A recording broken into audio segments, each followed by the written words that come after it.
ャベツとか白菜のようなもんですかね一番外側のが大胆に周りを丸くすると椿に見えたりするんですよ。今日よろしくお願いします。はい、お願いします。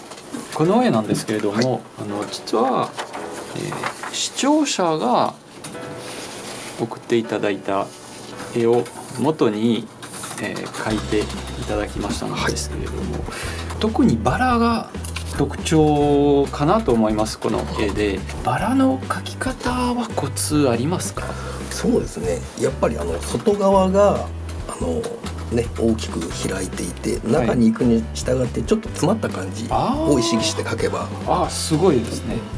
キャベツとか白菜のようなもんですかね確かによく考えるとキャベツを少し開けばまあ周囲によってはね均等になってるのもあるんですけど、それっぽく見えるのはやっぱこういうやつですよね。まあ参考を用意したんですけど、書いてきたんですけど、まあこんな感じがよく見られるパターンですよね。こんな感じ。横から見ると結構イメージが違うんですけど、よく見る形がこれとこれですよね。こっちの方が多い気がします。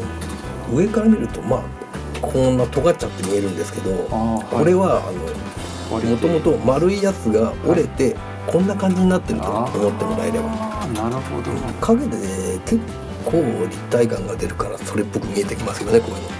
光がどこから来てるかを意識して描いていますか？それとも逆に影をこういうところで大体描けばそれっぽくなる？基本描くときは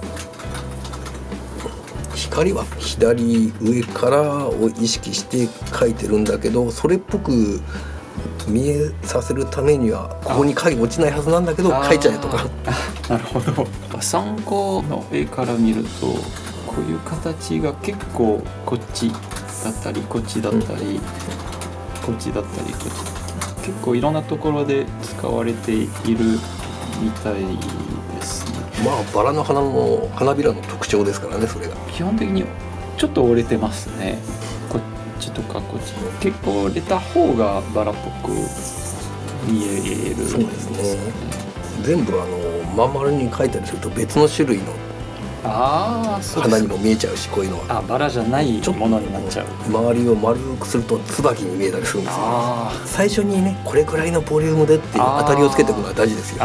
外側から攻めていきますけど、大きい葉っぱ、花びらを描いてだんだん内側に行って詰めていくとか。確かにその方がやりやすそうですね。折れてるだとしてここが難しいですね。こことあと内側と外側のね花びらが接点でもありますからね。そこが描くんだとしたら、まあこう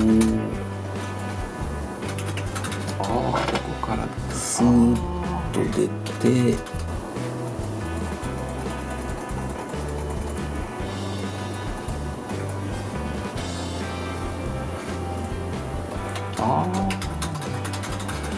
ワイングラスじゃなくなりました。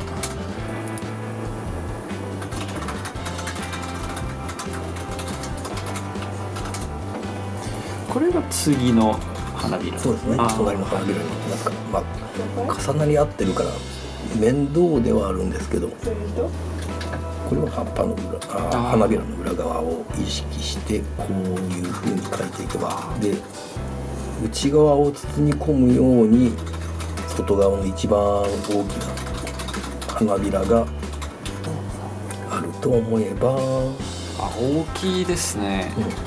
一番外側のが大胆にこんな感じでやっちゃえば、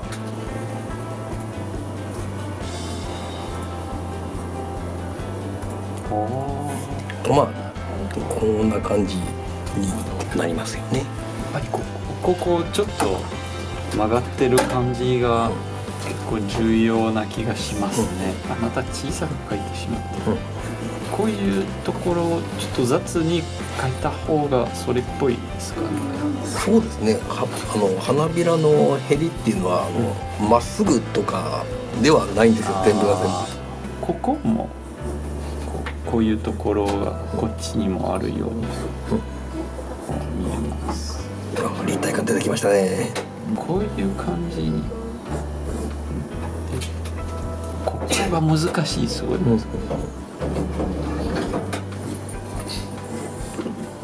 難しいんですけど、立体的に見えますか？何回か描けばちょっとまたバランスも少し取れる、こういう感じで、そうですね、形を覚えていくしかないですね。